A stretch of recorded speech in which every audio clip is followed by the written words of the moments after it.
Before we dive right into the Word of God, I just want to personally thank you for dropping by on our YouTube channel. This message was recorded during our weekly worship experience. So if you are in the area, visit us. We would love to worship with you in the flesh. I pray in Jesus' name that this message will become a fuel in the fire. So get your hearts ready. Ipinapanalangin ko sa Panginoon that God will divide this message into 1,000 different ways so that it will benefit your soul. Enjoy. Let us think of ways to motivate one another to acts of love and good works.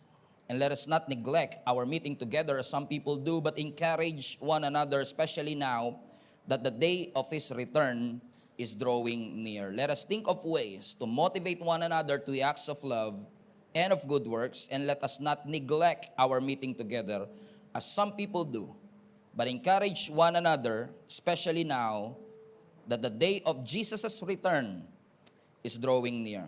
I'm going to talk about something that we all need, and I entitled this message, Choose Community.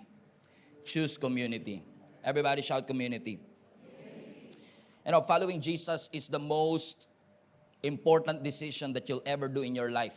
In fact, based on my testimony and based on my experience, yung desisyon kong sundin ang ating Panginoon ang pinakamagandang desisyon na ginawa ko sa aking buhay. Kasunod nito yung pinili ko ang pinakamagandang babae sa balat ng lupa. Kasi dalawa sa pinakaimportanteng desisyon na pwede mong gawin sa buhay mo ay pagpili ng tamang Diyos at pagpili ng tamang partner. And I believe na hit ko yung dalawa na yan. Amen? That following Jesus is the best decision that I've ever made in my entire life. And yung kaakibat na yan, yung kaakibat po ng pagsunod natin sa ating Panginoong Yesus ay may dala-dala po itong mga pagpapala. Ang sabi ng Scripture, the thief comes to steal, to kill, and to destroy. But Jesus came to give us life, and not just life, but life that is abundant. Ang tawag po natin dito, Zoe life. Pag sinabi mong Zoe life, hindi ka lang blessed sa isang aspect, kundi pag sinabi mong Zoe, wholeness.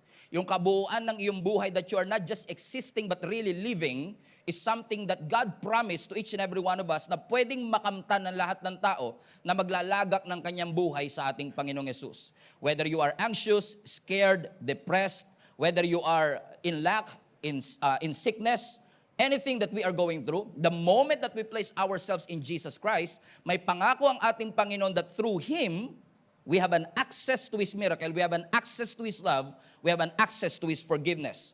Dito sa Zoe life na ito, ang ating nakaraan cannot threaten our future. Dito sa Zoe life na ito, our past doesn't matter anymore. Dito sa Zoe life na ito, yung mercy ng Panginoon ang magko-cover sa lahat ng ating mga pagkakamali, pagkakasala at limitasyon. Dito sa bagong buhay na ibinigay ng ating Panginoong Yesus, kapag binigay mo ang iyong buhay sa Kanya, ang sabi ng Scripture, yung ating nakaraan ay hindi na makakaapekto sa ating kasalukuyan, and what you did is not who you are. What a great news! That what you did is not who you are. Because your past has been crucified 2,000 years ago at the cross kasama ng ating mga kasalanan. At itong Jesus na ito, mga kapatid, na hindi lang basta nagbigay sa atin ng oxygen, kundi nagbigay sa atin ng kalidad ng buhay, ay nag-iimbita sa bawat isa sa atin na sundin natin siya at nag-iimbita sa atin na magkaroon tayo ng relationship sa Kanya. Hindi niyo masyado nakuha. Yung Diyos na lumikha ng langit at lupa, yung lumikha ng trillions of galaxies, yung trillions of planets in the sky, is the same God who is asking you and inviting you to have a relationship with Him. Yung Diyos na nagpangalan sa mga bituin, yung Diyos na lumikha sa iyo at sa akin, ay nagsasabi, anak, pwede ba tayong magkaroon ng deep relationship sa isa't isa? Na sabi ng Panginoon doon sa kanyang mga first disciples, come, follow me. Yung come is a statement of invitation. Iniimbitahan kanyang sundin mo ang ating Panginoon. At sabi niya kay Peter, James, and John, come, follow me, and I will make you fishers of men. Ibig sabihin, kapag sinunod mo ang ating Panginoong Yesus, kapag nilagay mo ang iyong buhay sa ating Panginoong Yesus, magbabago ang destiny, trajectory, at direksyon ng iyong buhay. Komprende? Amen. Sino sa inyo makakapag-testify, nung nilagay ninyo ang inyong buhay sa ating Panginoong Yesus, may nagbago sa iyong buhay? Taas kamay lahat ng may nabago ang Panginoon sa kanilang buhay. Yan. Kasi sumunod ka sa Lord.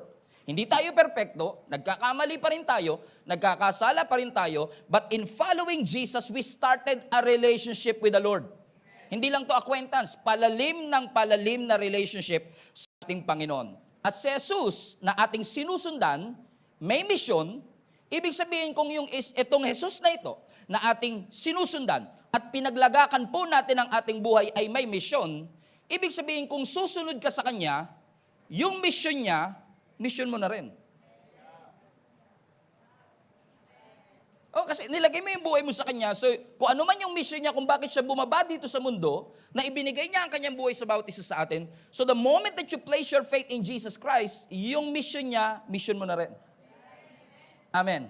Na kung sa mata ng ating Panginoon, lahat ng tao mahalaga, dapat pala lahat ng tao pinapahalagahan din natin because everyone matters to the Lord. In fact, walang nilikha ang Diyos na hindi niya mahal. May mga nilikha ang Diyos na hindi mo mahal, sandamakmak ang nilikha ng Diyos na hindi mo gusto, pero lahat ng taong hindi mo mahal at hindi mo gusto, gusto ng Panginoon. Kasama yung mga kapitbahay mong hanggang 2:00 ng madaling araw nagbibidyoke, kasama sila sa minahal na sabi mo sa katabi mo, parang ikaw magiging topic ngayon. Na kahit ikaw pa, ang pinakamasamang tao sa iyong paningin, even the most despicable person that you can imagine is loved by the Father. That not even our worst sin cannot stop Him from loving us. Pero hindi lang mahalaga ang lahat kay Lord, pati mga relationships importante sa Diyos. Na hindi mo lang basta kilala ang Diyos, kundi kilala mo ang Panginoon. Kasi kilala ko si LeBron James, pero hindi ko siya kilala, if you know what I mean. And God wants you to have an intimate relationship with the Lord. And relationships with the Lord matter.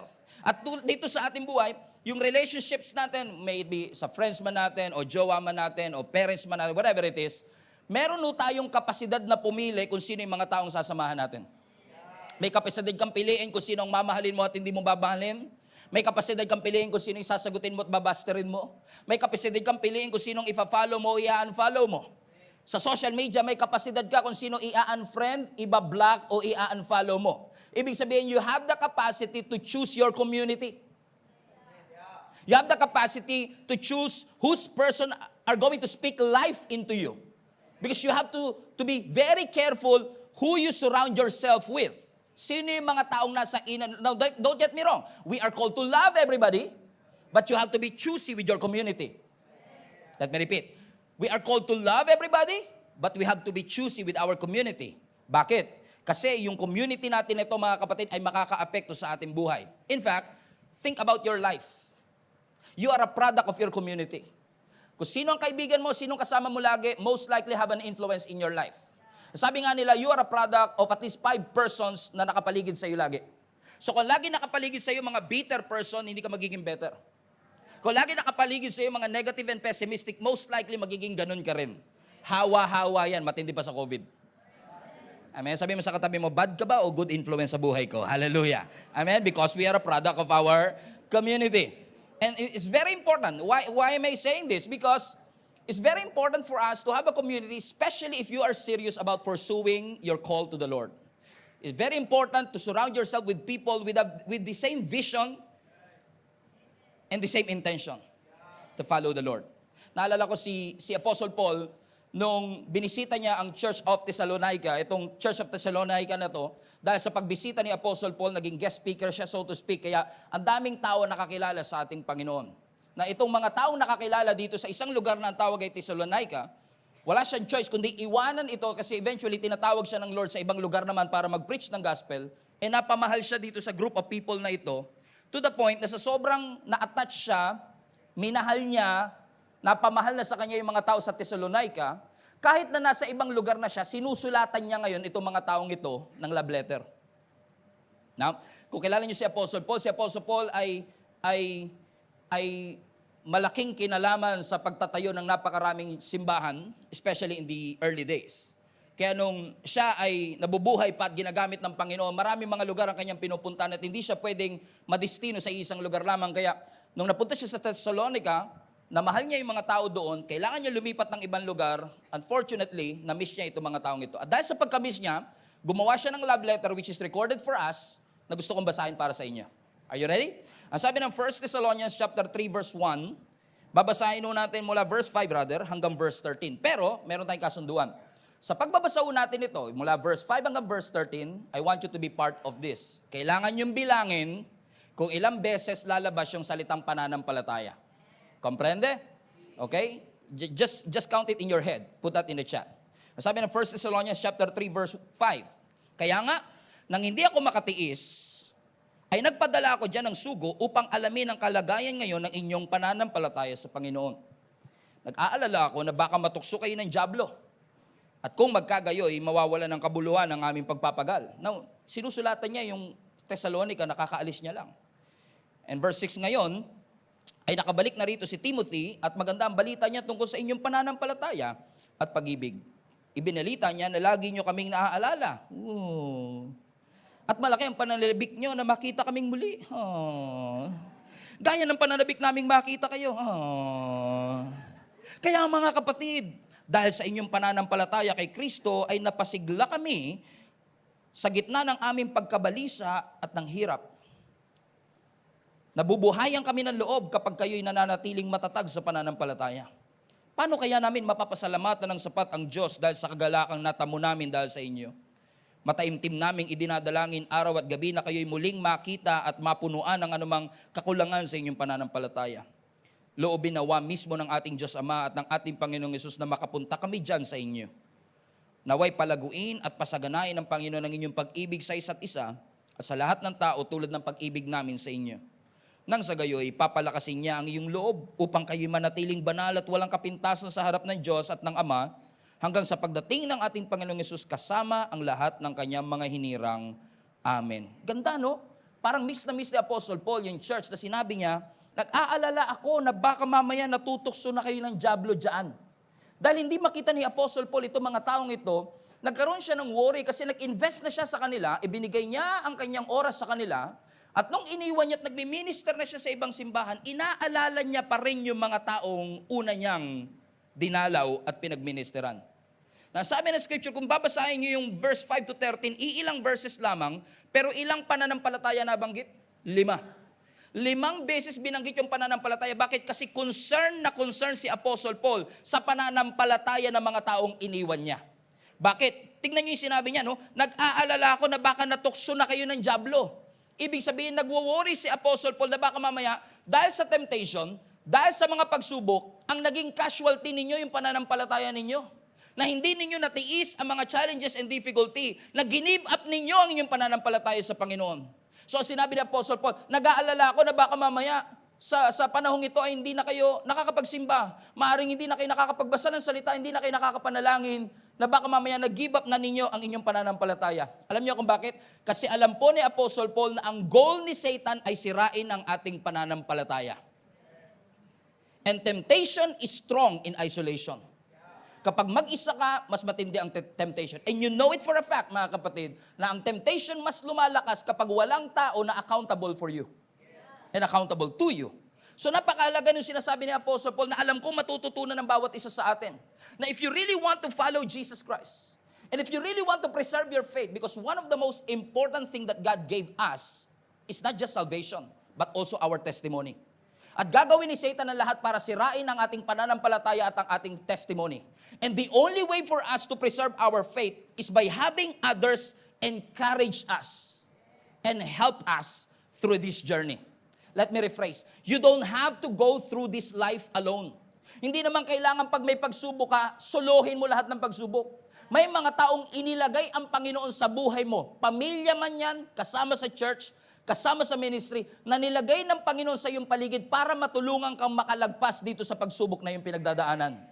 Sabi ni Apostle Paul, si Satan masyado siyang desidido si Satan na gusto niyang pabagsakin kayo sa inyong mga pananampalataya. Pero sinasabi ni Apostle Paul, do not waver your faith. Huwag mong i-give up ang iyong pananampalataya. Bantayan ninyo ang isa't isa. Sapagkat napakahalaga nito sa survival natin, na hindi lang tayo attached sa Diyos, kundi attached din tayo sa mga taong niligtas ng Panginoon. Sabi mo sa katabi mo, it's going to be you and me. Whether you like it or not. Amen? Mahalaga po ba? Mahalaga po ba na tayo ay may relasyon sa ating Panginoon? Yes. It's very important. Kasi ang sabi ng scripture, when we are detached to the Lord, we are going to die. Ang sabi ng John chapter 15 verse 5, I am the vine, Jesus said, and you are the branches. And he who abides in Jesus and Jesus in you will bear much fruit. For without Jesus, you can do nothing. Basahin natin sabay-sabay, parang hindi masyado nag-gets sa mga nasa kaliwa. Okay, 1, 2, 3, go. I am the vine, Jesus said, and you are the branches. He who abides in me and I in him will bear much fruit. For without Jesus, you can do nothing. Maliwanag po ba mga kapatid? Na si Lord ang ating puno at kailangan tayo bilang mga branches ay laging attached sa Kanya? Kasi kung kailangan mo ng wisdom, kailangan lagi kang attached sa source ng wisdom. Kung kailangan mo ng peace, kailangan lagi kang attached sa source ng peace. At mapapansin nyo, the moment na nilayo mo ang sarili mo sa ating Panginoon, you make a lot of stupid decisions. You cannot sleep. You don't have peace. You know why? Because the source of peace is there. And you have to be attached always to the source of peace. You always have to attach yourself to the source of joy para magkaroon ka ng joy. Ang joy, hindi nabibili sa sari-sari store. Ang tunay na joy galing kay Jesus. Corny. Kaya nga sabi ni Jesus Christ, I am the vine.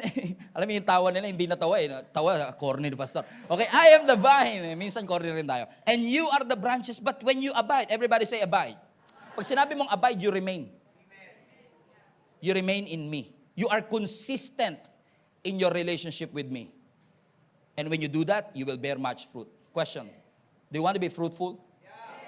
Sino sa inyo gusto nyo maging fruitful, successful, gusto nyo magkaroon ng bunga lahat ng inyong ginagawa? The secret is attachment to the source, as attachment to Jesus Christ. When you're attached to Him, being your vine, you will bear much fruit. For without Jesus, without God, you are nothing. Amen? Alam niyo sa totoo lang, si Satan, hindi ka na niya kailangang pagurin, bugbugin, para sumuko ka. Para mamatay tayo sa ating relationship kay Lord, hindi niya na kailangan tayong bigyan ng maraming problema. Alam niyo, ang gagawin lang ni Satan, i-detach ka niya sa source, mawawala ka na ng bunga. Mawawala ka na ng buhay. For example, itong grapes na ito, nakaka-lunch nyo lang kanina, kaya dessert na ngayon. Itong grapes na to, tawag natin dito is cluster of grapes. Kung makikita nyo sa background ko, meron tinatawag na vineyard. Itong vineyard na makikita nyo sa background ko is actually taniman ho yan ng mga grapes. As a vineyard, may mga vine o puno. So puno kunwari ng ubas. Okay? As a puno ng ubas, yung ubas na yan, nagpo-produce siya ng cluster of grapes. And every time we are together, and every time we function as a cluster, as a community, as a church, as one church, we are unstoppable.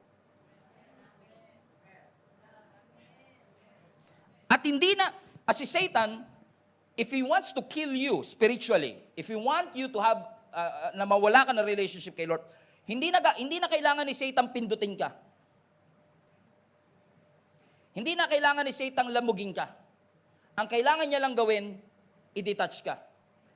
At kapag ikaw ay detached sa cluster, and you are isolated, you will easily fall in any temptation. Why? You're alone. Last Sunday, if you're here about Samson, bakit malakas ang temptation kay Samson? At bakit parang appealing si Delilah? Wala siyang kaibigan. He's alone.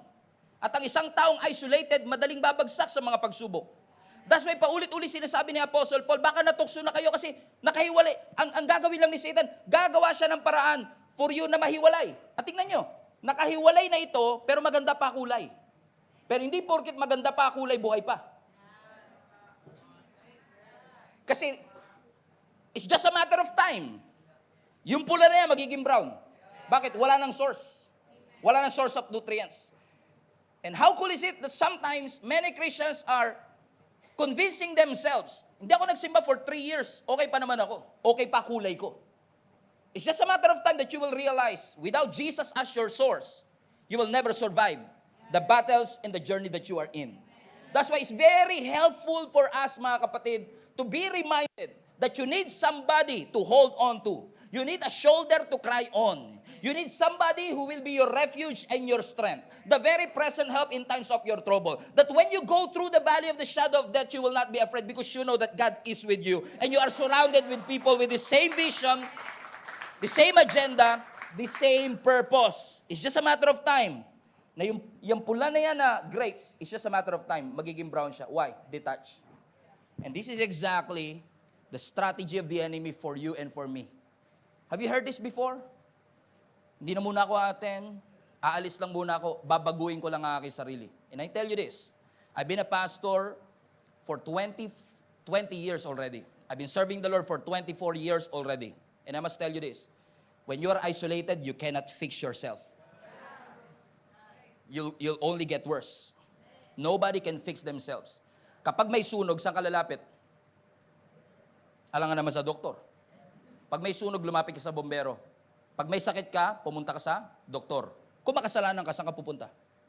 Sa Diyos. Kasi siya lang ang magkakapagbigay ng solusyon, kapatawaran sa bagay na kailangan mo. Kung lalayo ka pa sa Kanya, kaya lagi ko sinasabi, if you don't feel like attending the church, you attend even more. If you don't feel like reading your Bible, read even more. If you don't feel like coming to God, come even more. Bakit? Kasi ginagamit ni Satan yun. Hindi ka ba nagtataka na ginagawa ni Satan na lahat para hindi ka makatin today? Kasi alam niya, may maririnig ka ngayong araw na ito na makakapagpabago ng iyong buhay. That's why i-discourage ka niya na i-detach mo ang iyong sarili. Amen? It's very important that we are attached to the vine. Ano sabi ng Psalms 133 verse 1? Oh, how good and pleasant it is when God's people live together in unity. Basahin po natin sabay-sabay. How good and pleasant it is when God's people live together in unity. Ibig sabihin, hindi lang kayo magkakasama, kundi united kayo.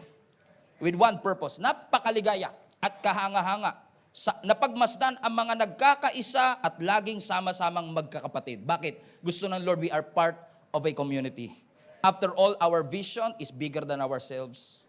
The purpose of God in your life is bigger than yourself. You need somebody that will remind you of your purpose, will remind you of who you are and whose you are in Jesus Christ. You need a family. Amen? Tulad ng isang bata na bagong panganak. Yung baby na bagong panganak, usually, ang misconception natin, at least for me, ang misconception ko, ang unang pangangailangan ng batang bagong panganak, pagkain. Dede. Gatas. True. Mahalaga ba ang gatas sa bagong panganak na baby? Yes. Pero ang tunay na unang pangangailangan ng bata, hindi gatas. Ang tunay na kailangan niya, mature na taong magpapakain sa kanya. Kasi kahit na yung gatas mo mamahalin, kung walang magpapakain sa bata, hindi siya makakakain. And usually, yung mga taong tumanggap kay Jesus Christ as their Lord and Savior, new Christian if you may, baby Christian if you may, ano minsan solusyon natin? More Bible study, more prayer meeting, more Bible reading, and so on and so forth. But all of these are good, pero kung walang taong mag-aalaga sa kanya as a family, hindi siya tatagal. Because time will come that his faith will be challenged. At kapag na-challenge siya, and their roots are not deep enough, babagsak siya when storms come. Wala pa ho ako nakita na isang puno na naglayas nung nabalitaan niyang may signal number 3 bagyo paparating. Wala pa. Kahit nabalitaan ng punong may signal number 3, hindi siya lumilipat. Bakit? Planted eh. Rooted. Ang isang taong rooted, kahit anong pagsubok ang dumating, hindi mo siya basta-basta mapapalipat. Amen? Sabi mo sa katabi mo, para ikaw na topic ngayon. Amen? Gusto niyo po ba lumago, mga kapatid? Yes. Amen? I'm reminding you and teaching you a principle. You cannot grow alone. Kailangan mo nang magpapalago sa iyo.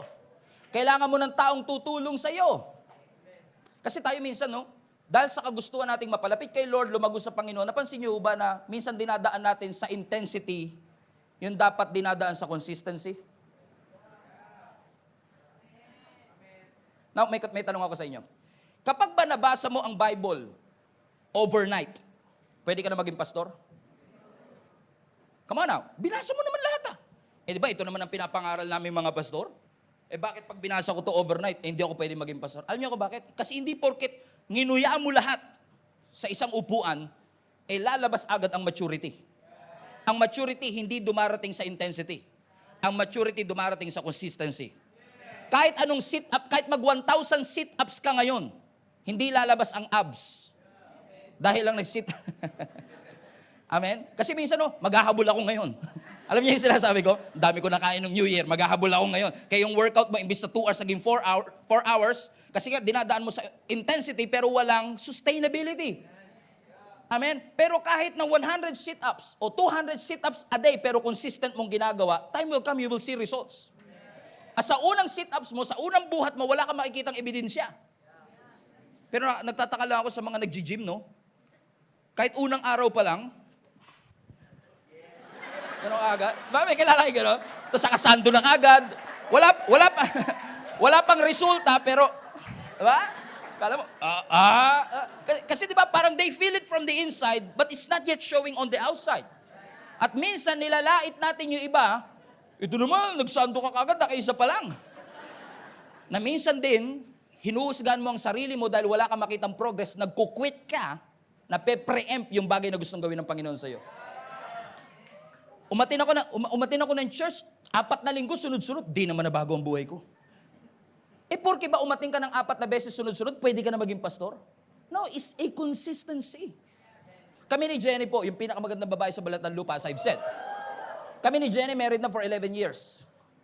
Pwede ko ba sabihin kay Jenny na, oy, ganito ba, no? Arrangement natin ng ating pagsasama, 1 beses lang tayo sa 1 taon magsasama. Tapos yung ilang araw na yun, 364 days, bahala ka na sa buhay mo. Pero doon sa 1 araw na yun, 24 hours naman tayo magkasama. Tingnan niyo may mabubuong relationship kung once a year lang, pero 24 hours naman. May intensity pero walang consistency. Right? And many people failed to grow and improve in their spiritual journey because akala nilang spiritual journey, intensity. As I've said, kahit makabasa ka ng 10 chapters in one day, hindi ibig sabihin nun na mag-grow tayo at magmamature. Kasi may mga kilala ko, 1 verse lang nabasa nila pero nagkaroon ng deep roots sa kanilang puso at nai-apply nila sa kanilang buhay. That's what you call maturity. Ang maturity hindi dumarating dahil sa intensity, kundi sa consistency natin. Amen. If you stick with it consistently, you will start to see results. At ang spiritual life natin hindi lalago by intensity, but by consistency. Are you still with me, mga kapatid? Kaya kailangan consistent tayo. Ito ba talaga ang gusto mong puntahan? Is this the direction that you really want? Gusto mo pa talaga mapalapit sa ating Panginoon? Kaya nga lang, minsan, nagiging consistent tayo sa pagiging inconsistent.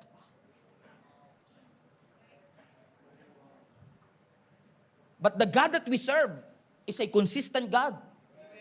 Ang sabi niya, I am the same yesterday, consistency, today, and forever.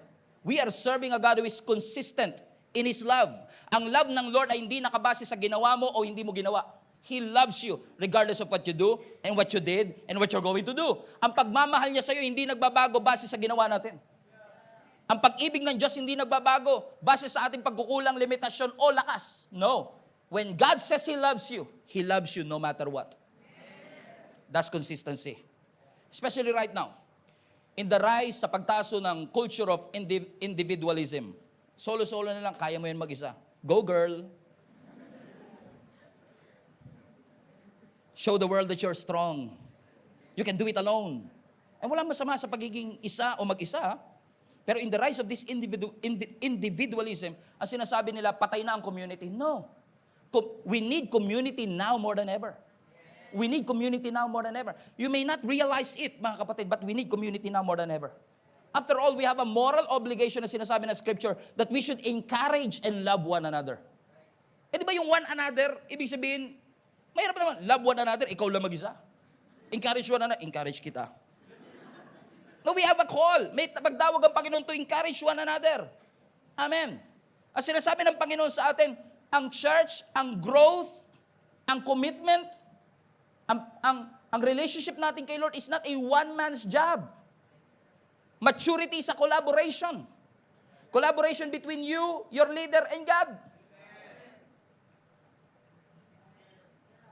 Kasi kahit gusto mo lumago, kung hindi nagko-collaborate ang pastors and leaders mo, wala rin mangyayari, di ba?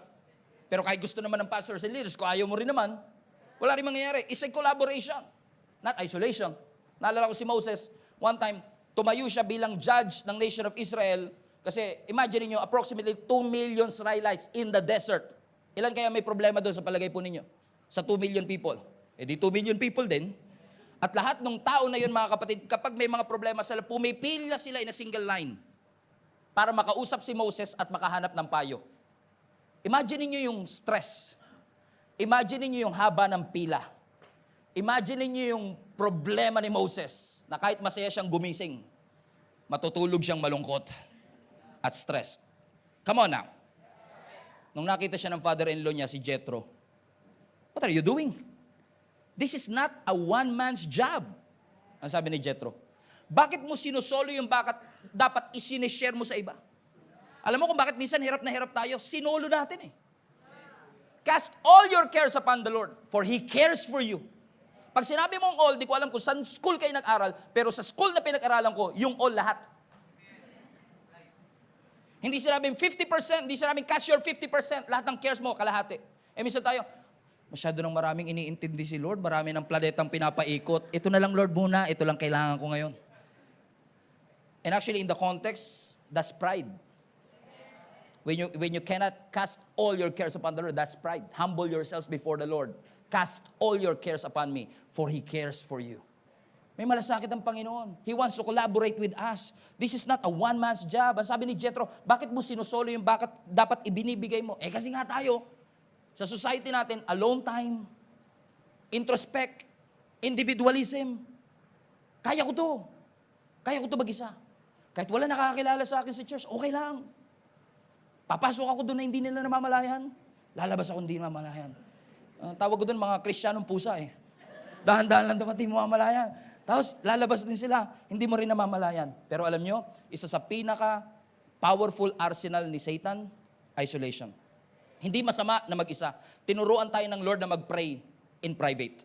Tinuruan tayo ng Panginoon na tumulong in private. Hindi masama yun. But there is nothing that can replace the beauty of corporate worship. There's nothing that can replace the beauty of having a community in your life that will speak life into you. You need a family whether you like it or not. Amen? Yun nga lang, ayaw natin mag-involve minsan sa community, ayaw nating ibukas ang ating mga sarili, especially the church, kasi nga, napansin nyo ba mga kapatid that people are frustrated in church? Let me personalize, some people are frustrated in our church. Kasi in-expect nila yung church natin perfect. And since day one, noong 2013, I've never mentioned, ever in this pulpit, that our church is perfect. In fact, I keep on telling each and every one of you, none of us is perfect. This church is not perfect. In fact, if you've been attending this church for quite some time, kahit mahal na mahal niyo ako, kahit pugim-pugi kayo sa akin, darating ang pagkakataon na may masasabi akong hindi mo magugustuhan. It will come. It's just a matter of time. It will come. Because this church is not perfect, your pastor is not perfect. At kung perfecto man ang Gia Kamanaba at sumali ka, sisirain mo kami. Because what can you expect with imperfect people na nagsama-sama? Anong klaseng mathematics yun? Na yung imperfect pinagsama mo, naging perfect? Wow. No, we are all imperfect people trying to serve a perfect God. That's what we do here. We are a work in progress by the grace of God. And I acknowledge that the church is messy sometimes. Nagkakaapakan tayo ng paa. Spiritually, emotionally, the church is not perfect. Magkakasakitan tayo, magkakapikunan tayo, may mamumuong galit na nagli-lead sa discouragement. And in my 24 years of serving the Lord in the ministry, I realized na minsan ang church confusing, minsan ang church boring, minsan ang church damaging, minsan ang church hurting. Nakasakit. That's why it takes intentionality and the grace of God to do life together. Napansin niyo yung text natin? Let us think, Hebrews 10:24, let us think of ways to motivate each other. Kasi kung di mo talaga pag-iisipang i-motivate, sarili mo na lang i-motivate mo. Pero sabi ng writer of Hebrews, maging concerned ka rin sa iba. Motivate them.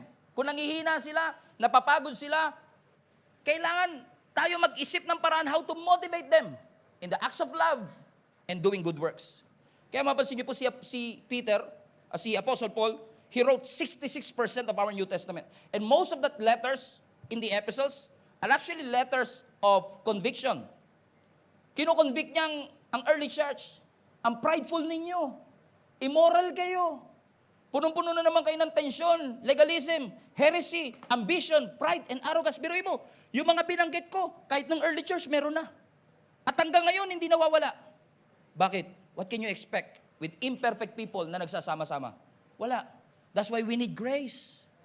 Lahat po tayo dito nagpa-function by grace. Hindi po ako nasa stage dahil ako, hindi po ako ang may hawak na mikropono dahil ako ang perpekto sa atin lahat. No. I'm holding this microphone by grace. I'm speaking to you by grace. This church is built by grace. Yung katabi mo nandyan ngayon, by grace. Grasya lang ng Diyos, kaya tayo nandito. And if truth be told, alam niyo yung totoo, mga kapatid. That's why we need a community. A shoulder to cry on. Somebody that you can lean on. Kasi sa community may collective wisdom. Alam kong matalino ka na, pero iba pa rin pag may community, nadadagdagan yung dunong mo. Nadadagdagan yung wisdom mo. Sa community, we pray for each other. Hindi lang ikaw nananalangin para sa sarili mo, may nananalangin para sa iyo. Sa community, we encourage each other. Hindi mo lang ini-encourage, pinapalakas sa sarili mo. May taong nagsasabi sa iyo, kaya mo yan. Huwag kang mawawala ng pag-asa. Hindi pa uli ang lahat. Why? In community, we pray for each other. In the community, we are encouragers. Dito sa community, gumagaang ang lahat ng pasanin. And I always wonder, how did the early church did this? Paano to ginawa ng early church? Because at that point, walang social media. Na pag nag-post ka ngayon, somebody will be encouraged by your post. Right? Amen? In the early days, they keep on growing in numbers. And many people are against the mega church, but the early church is a mega church in one day. Kasi sabi ng scripture, nung si Apostle Peter ay nag-preach, 3,000 people got saved that day and commit themselves to Jesus Christ. One preaching, 3,000 people ang naligtas. Mega kagad. Sa atin ngayon, 3,000 ang preaching, isa lang ligtas.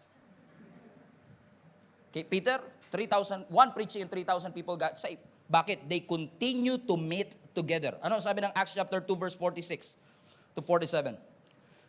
So continuing daily with one accord in the temple and breaking bread from house to house, they ate their food with gladness and simplicity of the heart. Verse 47, praising God and having favor with all the people, and the Lord added to the church daily those who were being saved.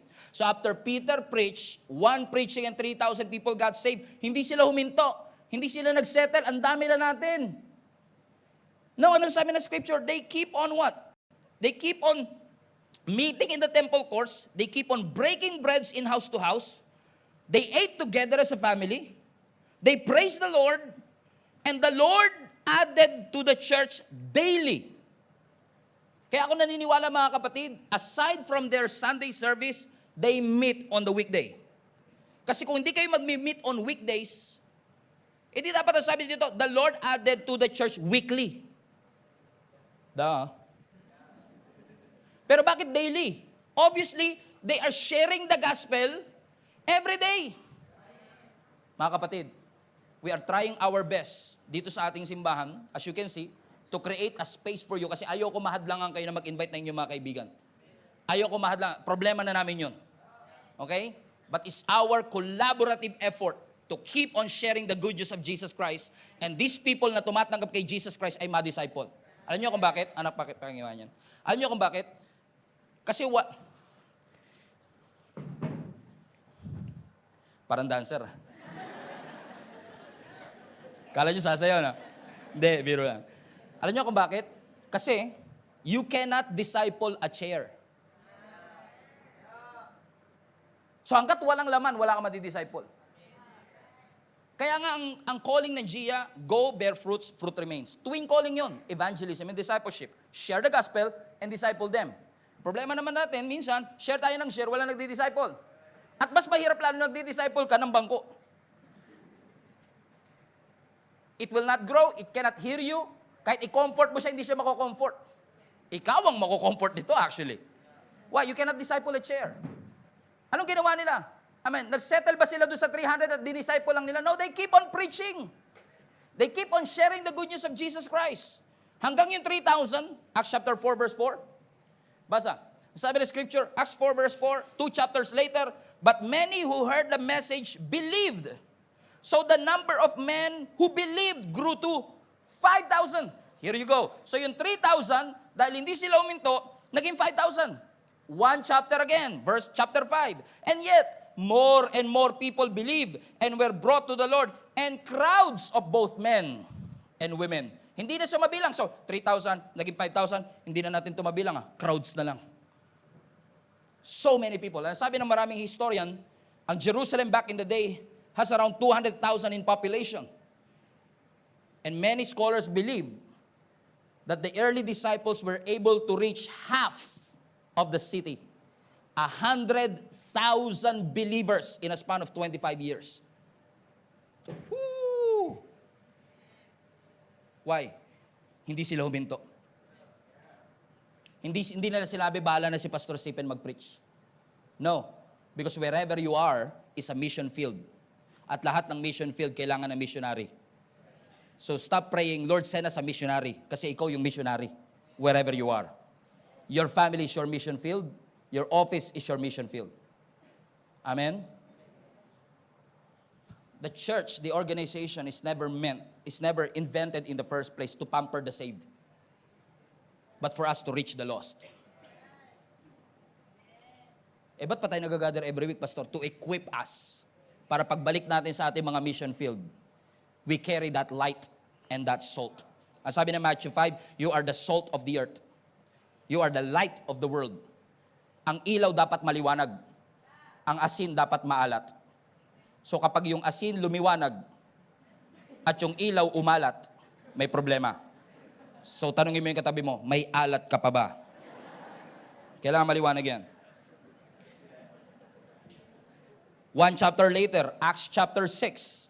Amen? So God's message continued to spread and the number of believers greatly increased in Jerusalem and many of the Jewish priests were converted too. Kahit kaaway nila, naniwala na sa kanila. Paano nga naman natin mapapaniwala yung mga kaaway natin kung lagi natin inaaway? Alam niyo kung paano niyo mawiwin yung mga kaaway ninyo? Bukas, pag lunchtime, pag nagbaong ka, gawin mong dalawa. Pag lunchtime, ibigay mo sa kanya yung isa. Magugulat yun. Grabe may lason siguro to. Ba? Hindi siya makakapaniwala eh. Kasi how come? Inaway ko siya tapos gagantihan niya ako ng kabutihan. Baka may lason to.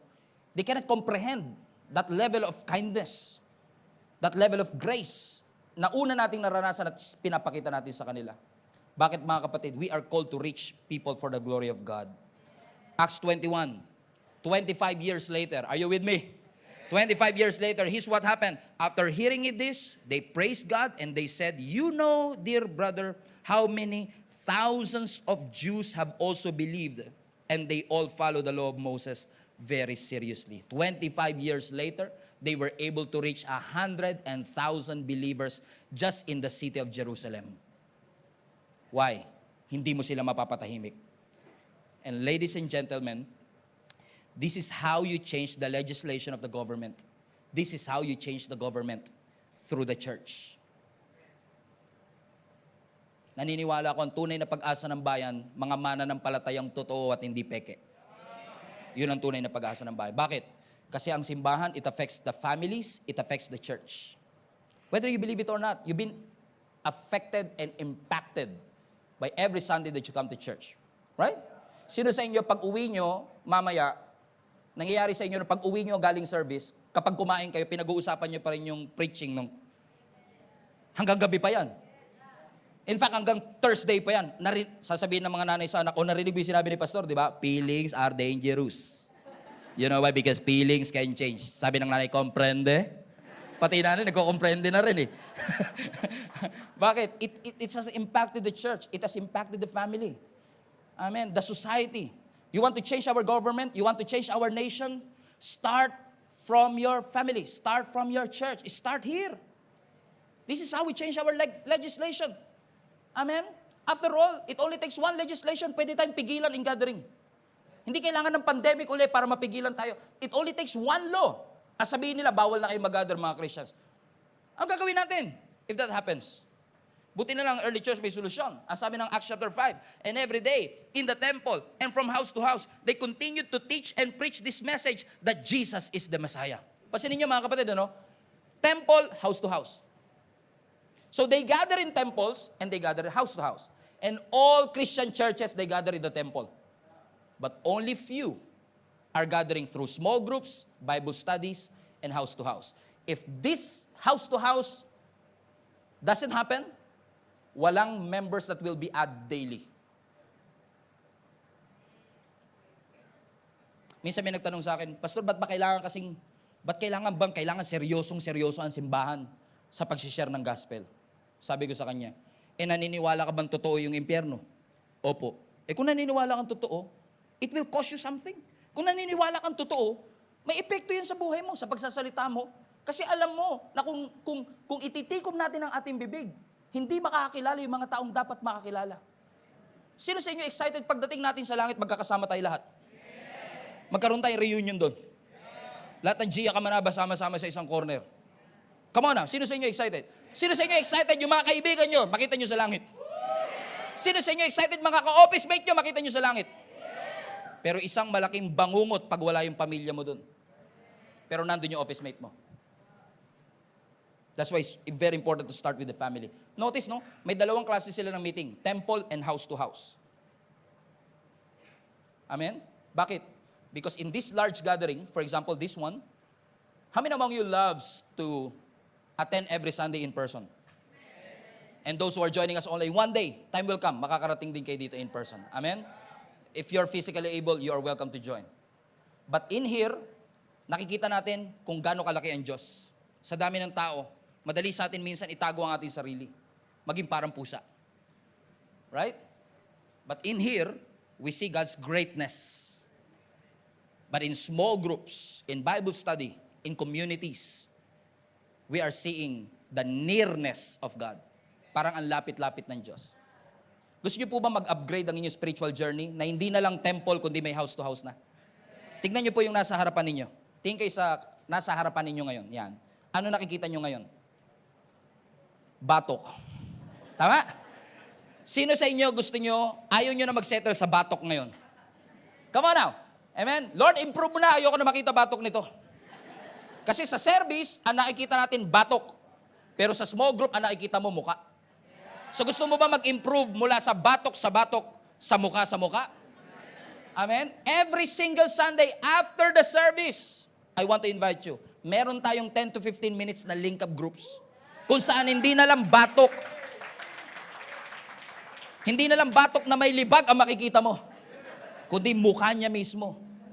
Amen? And I want to invite you to join one. Naka-flash ngayon sa likod ng screen ko. If you want to register online, you can do it. Amen? Register yourself. Register your family. Invite them to be part of our link-up groups. Kasi hindi lang temple, kundi house to house. Amen?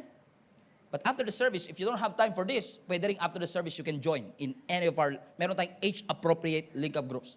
And if you don't know, we have literally hundreds of people na nagjo-join sa mga small group every day. Every single day may link-up group. So every single day may church.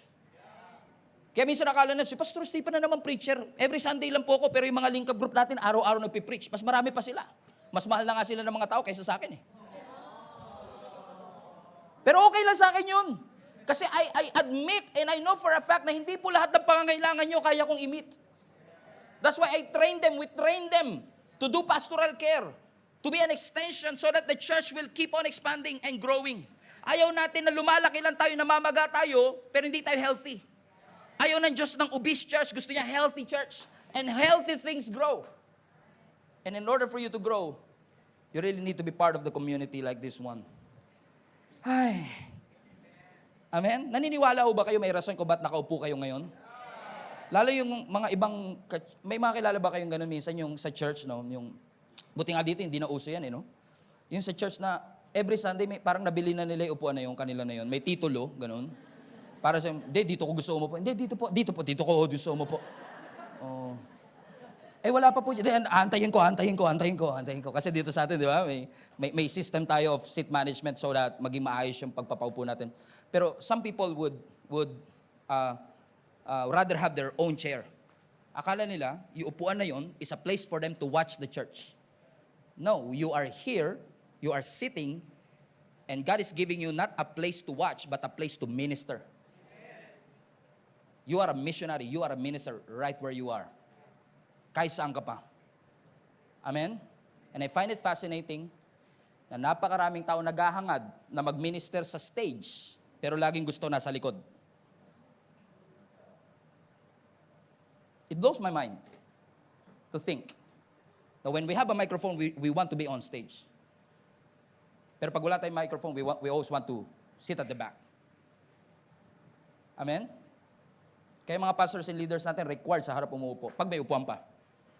Pag wala, overflow. Hi sa mga nasa overflow. Praise the Lord. Palapakan natin ang Panginoon.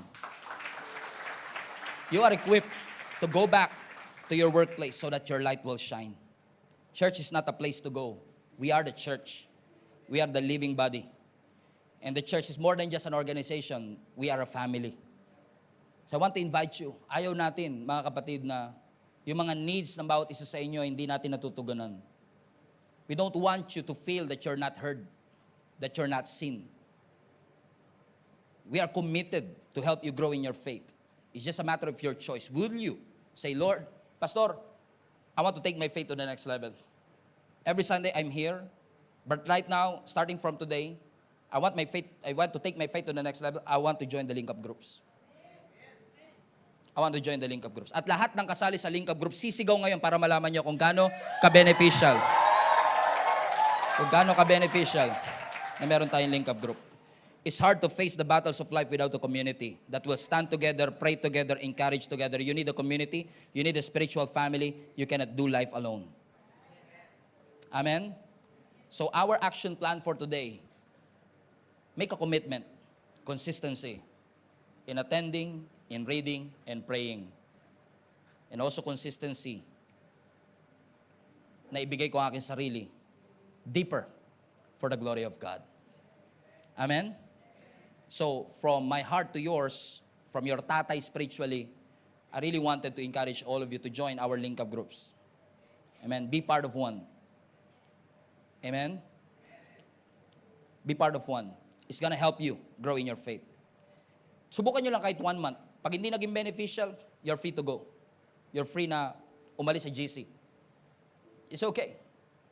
But I'm confident, mga kapatid, that link-up group is a way for you to really grow in your faith. And you'll be surprised that this very small thing that we do can have a huge impact in your life.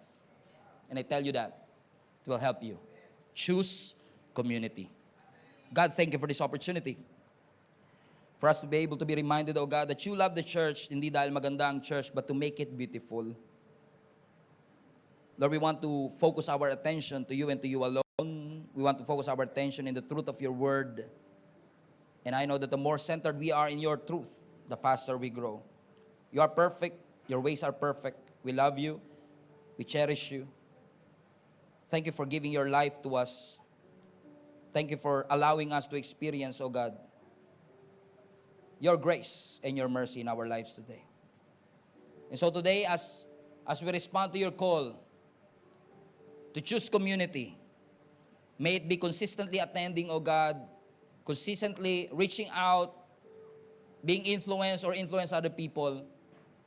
May it be joining our home Bible studies or small groups, oh God. Lord, I pray in Jesus' name that you will continue, oh God, to empower the church and prepare us, oh God, for what's about to come.